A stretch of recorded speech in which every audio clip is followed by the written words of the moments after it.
नमस्कार, आप सभी का स्वागत है दीपश्री कसवां पॉडकास्ट में। मैं हूं आपकी होस्ट डॉक्टर दीपश्री कसवां और आज हम बात करते हैं हमारी ज़िंदगी के एक बहुत इम्पॉर्टेंट पहलू, एक बहुत इम्पॉर्टेंट हिस्से के बारे में। और ये हिस्सा है हमारी फैमिली, हमारा परिवार, है ना। हमारी दुनिया में आने का जो पहला ज़रिया है वो भी तो हमारा परिवार ही है ना। जब हम छोटे होते हैं तो हमारा परिवार क्या है? हमारे माँ बाप, हमारे भाई बहन। बड़े हुए, शादी हुई तो हमारा पति या पत्नी, हमारा पार्टनर, हमारे इन लॉज, ये हमारी कोर फैमिली है। उसके बाद बच्चे जुड़ जाते हैं। इसके अलावा जो भी हैं रिश्ते, दादा दादी, चाचा, नाना, मामा, ये सब हमारे सेकेंडरी रिश्ते हैं, क्योंकि इन्हीं जो हमारे कोर रिश्ते हैं इनसे ये निकलते हैं, है ना। और फैमिली को हमेशा ना बड़ा कलरफुल, बड़ा ग्लोरीफाइड, हम साथ साथ हैं टाइप ही पोर्ट्रे किया जाता है। पर सोसाइटी का एक बहुत बड़ा सच ये भी है, और ये मैं नहीं कह रही, ये रिसर्च कह रही है कि 90% फैमिलीज डिसफंक्शनल हैं। डिसफंक्शनल मतलब किसी ना किसी तरीके से कहीं ना कहीं कोई खिंचाव है रिश्तों में, कम या ज़्यादा वो बात अलग है। और आप एक बार रिसर्च को भी छोड़ दीजिए, आप अपने आसपास लोगों से मिलते होंगे, आपके फ्रेंड्स हैं, आपके खुद के एक्सपीरियंसेस होंगे आपके फैमिली में कुछ ना कुछ तो कहीं ना कहीं तो परेशानी चल ही रही होती है। कभी भाई बहनों से खिंचाव है तो कभी माँ बाप से, किसी किसी के केस में थोड़ा ज़्यादा भी होता है ना। कभी पार्टनर्स हो गए, क्योंकि हम देख रहे हैं डिवोर्सेस कितने ज़्यादा बढ़ रहे हैं इन दिनों, है ना। तो प्रॉब्लम तो है ना। दूसरा, आई एम सॉरी, बहुत से लोगों को शायद ये बात पसंद ना आए या बुरी लगे, पर एक बहुत बड़ा हमारे समाज का सच, और ये इंडिया नहीं कह रही, मैं पूरी ह्यूमन रेस के बारे में बात कर रही हूँ, और ये भी रिसर्च बेस्ड फैक्ट है कि हम पेरेंट्स को बहुत ऐसे दिखाते हैं कि माँ बाप भगवान का रूप, पर टॉक्सिक पेरेंट्स भी एग्जिस्ट करते हैं। आई एम सॉरी अगर आपको बुरा लग रहा हो, पर ये भी एक कड़वा सच है ना। कि हम उनके मन का कर रहे हैं, उनके हिसाब से कर रहे हैं, उनके हिसाब से चल रहे हैं, जिसमें उनकी रजामंदी है वो कर रहे हैं, तो सब कुछ ठीक है। पर हमने अपना कोई स्टैंड ले लिया, या हमने अपनी कोई राय, या उनकी बात हमें लगा कि नहीं ये ठीक नहीं है, इसको हम इस तरीके से कर सकते हैं, तो वो अगेंस्ट हो जाएंगे। फिर देखिए, ये है, ये एक सच है, इसको एक्सेप्ट करना बहुत ज़रूरी है। पर अक्सर क्या होता है कि बहुत से लोग जब ऐसी सिचुएशंस में आते हैं वो टूट जाते हैं, बिखर जाते हैं। वो एक लाजमी सी बात भी है, क्योंकि इंसान किससे उम्मीद रखता है? परिवार ही हमारी दुनिया में पहली पहचान है ना, तो उन्हीं लोगों को हम सबसे पहले जानते हैं। तो बहुत लाजमी सी बात है कि इंसान को लगे कि मैंने इनसे उम्मीद लगाई थी, ये मेरे अपने थे, और इनके साथ आज बहुत मुश्किल है। तो दो चीज़ें होती हैं इंसान के साथ में। एक तो कि आप टूट गए, आप बिखर गए, आप गलत संगत में चले गए, आपने बुरी आदतें, नशे चुने, और आप हर दम रोते रहें। जो भी आपसे मिले आपको वो सिंपैथी, वो अट्रैक्शन अच्छा लगने लगे कि पता है मेरी फैमिली ऐसी है, मेरा हस्बैंड या मेरे इन लॉज या मेरे पेरेंट्स ऐसे हैं, और मैं बहुत दुखी हूँ, और बस यही एक बात आपकी रहे। आप अपने फेलियर्स, अपनी हर तकलीफ़, परेशानी, दुख, कि मेरी फैमिली मेरे साथ नहीं है, मैं अकेला हूँ, मैं अकेला स्ट्रगल कर रहा हूँ, इस तरीके से जी सकते हैं। और दूसरा, आप अपने आप को निखारने का काम कर सकते हैं। देखिए, इंसान हम हैं। आज अगर आप ये बात सुन रहे हैं तो आपके पास फ़ोन है, आप समझ रखते हैं कि मैं क्या देख रहा हूँ, है ना। और मैंने जितना डाटा मेरा देखा है, मेरे मोस्टली व्यूअर्स सभी 25+ हैं, मेजॉरिटी। बाकी भी मुझे नहीं लगता 15 से कम कोई होगा। तो अगर आप 25+ हैं, है ना, तो इतनी जिम्मेदारी तो खुद की एज अ पर्सन ले सकते हैं ना, कि ठीक है ज़िंदगी में बुरा हुआ और आप अकेले नहीं हैं। सच में आप अकेले नहीं हैं, ये बहुत से लोगों के साथ होता है ना। इसीलिए फॉरगिवनेस की, लेट गो करने की, छोड़ देने की, ये इतनी बातें होती हैं। किसी अनजान के कुछ कहने से थोड़ी हमें कुछ फ़र्क पड़ता है, नहीं पड़ता ना। हमारे अपनों के कहने से फ़र्क पड़ता है। और ये जितने भी क्लोज रिलेशन है ना, जिनसे हम तकलीफ़ में हैं, चाहे उसे कुछ भी नाम दे दीजिए, माँ बाप, पति पत्नी, इन लॉज, बच्चे, जो जो भी आप कहना चाहें, है ना। क्योंकि बच्चों के बारे में तो बहुत आसानी से सभी बोलते हैं ना कि बच्चे माँ बाप का बुढ़ापे में साथ छोड़ जाते हैं। बस हम कभी ये नहीं डिस्कस करते कि पेरेंट्स भी कुछ हैं जो अच्छे नहीं एग्जिस्ट करते, है ना। पर ये हमारे इस जन्म के नहीं हैं। आप समझिए, कुछ लोगों को अच्छे पेरेंट्स मिले या अच्छे बच्चे मिले और कुछ को नहीं मिले। क्यों? ये हमारे पिछले जन्म के कार्मिक रिलेशंस हैं, है ना? देखिए, आप कहेंगे दीपश्री तुम्हें क्या पता? नहीं, मैं भी इस समाज का हिस्सा हूँ, मैंने भी सब रिश्ते देखे हैं, मैंने भी अच्छे बुरे सब फेजेस देखे हैं रिश्तों के। पहले जब मुझे नहीं पता था, मैं भी जिम्मेदारी देती थी, मैं भी गुस्सा होती थी कि उसने साथ नहीं दिया, इसने साथ नहीं दिया। और आज जब मैं इस अवेयरनेस में हूँ ना, तो मैं क्या करती हूँ, मैं सुकून भेजती हूँ, मैं उनके लिए प्रार्थना करती हूँ। मैंने कुछ ना कुछ तो पिछले जन्म में उनके साथ रहा होगा, टफ रिलेशन, जो आज मेरे साथ इतना मुश्किल है। ये इत्तेफाक नहीं होते कि किसी को अच्छा मिल गया, किसी को बुरा मिल गया।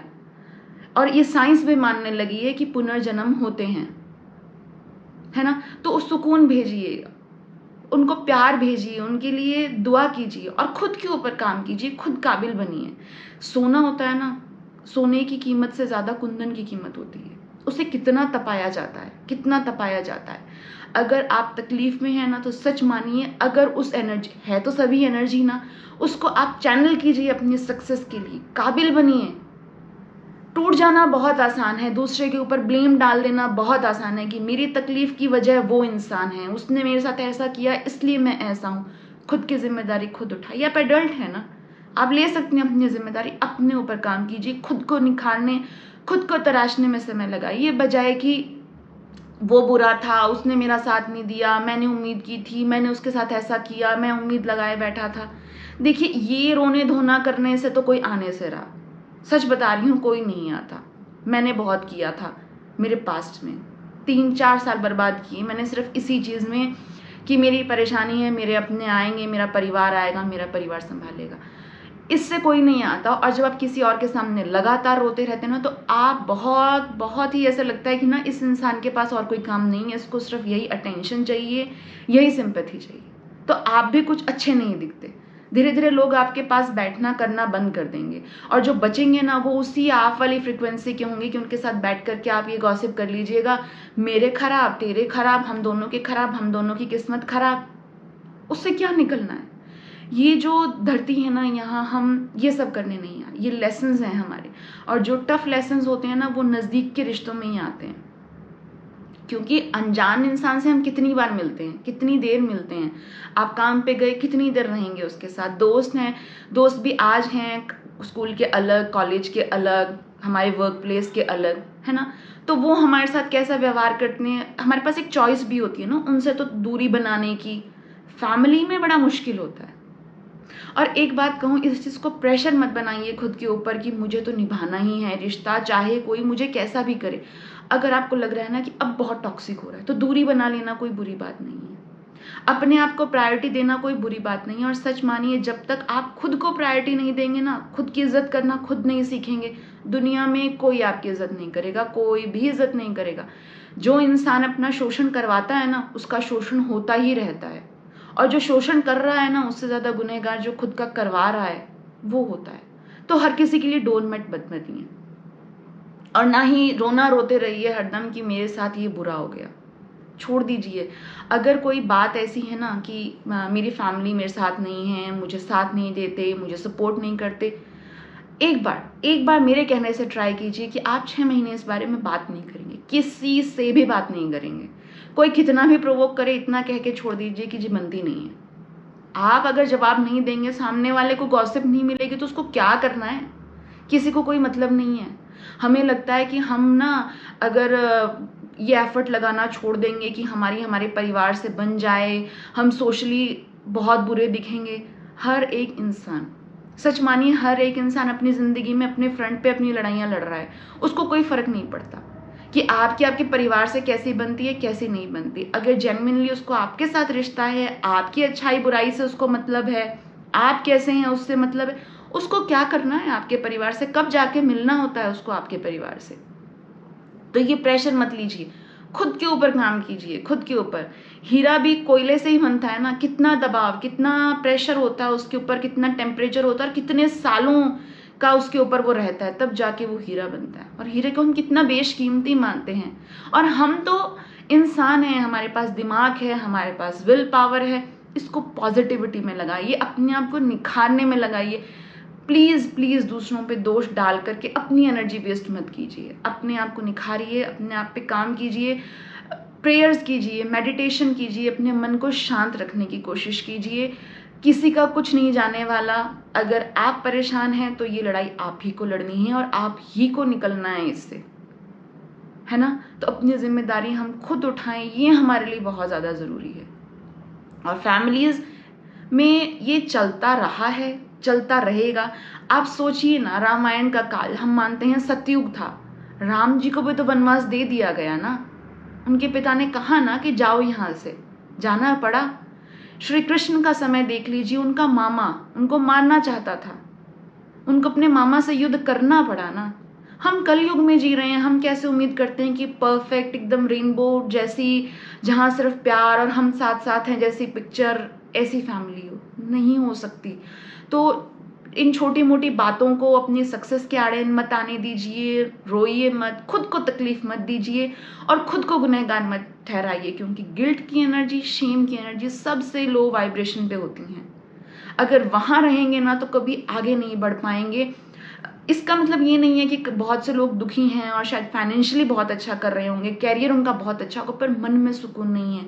और वो क्या होता है कि आप उन लोगों के ऊपर निकाल रहे होते हैं वो गुस्सा, वो चिढ़, वो दर्द, जिन्होंने आपका कुछ बिगाड़ा नहीं होता, है ना? अगर आप अपने उस वूंड को हील नहीं करेंगे ना जो किसी और ने दिया, तो खून उन लोगों पे बहेगा जिनकी बेचारों की कोई गलती भी नहीं थी।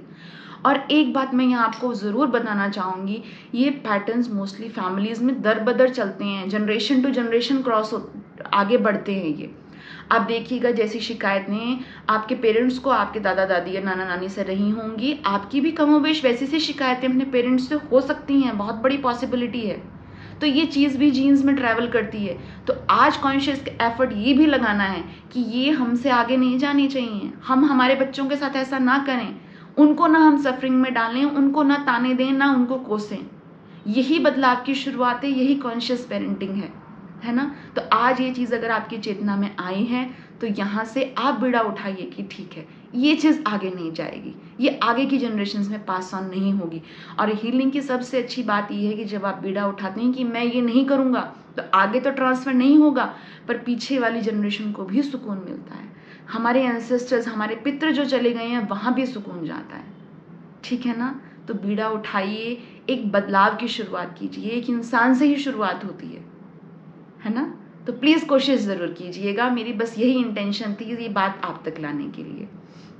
ओके, आई होप ये इन्फॉर्मेशन आपके लिए फ़ायदेमंद रही हो, और आप अगर कोई भी इस नॉलेज से या मेरी इस बात से ऑफेंड हुए हैं तो मैं उसके लिए आपसे सॉरी बोलती हूँ। और आपका बहुत बहुत शुक्रिया मेरे साथ अपना समय शेयर करने के लिए। आप सुन रहे थे दीपश्री कस्मा पॉडकास्ट और मैं हूँ आपकी होस्ट डॉक्टर दीपश्री कस्मा। तो मिलते हैं नेक्स्ट एपिसोड में, तब तक अपना ध्यान रखिए और अपनों का ध्यान रखिए।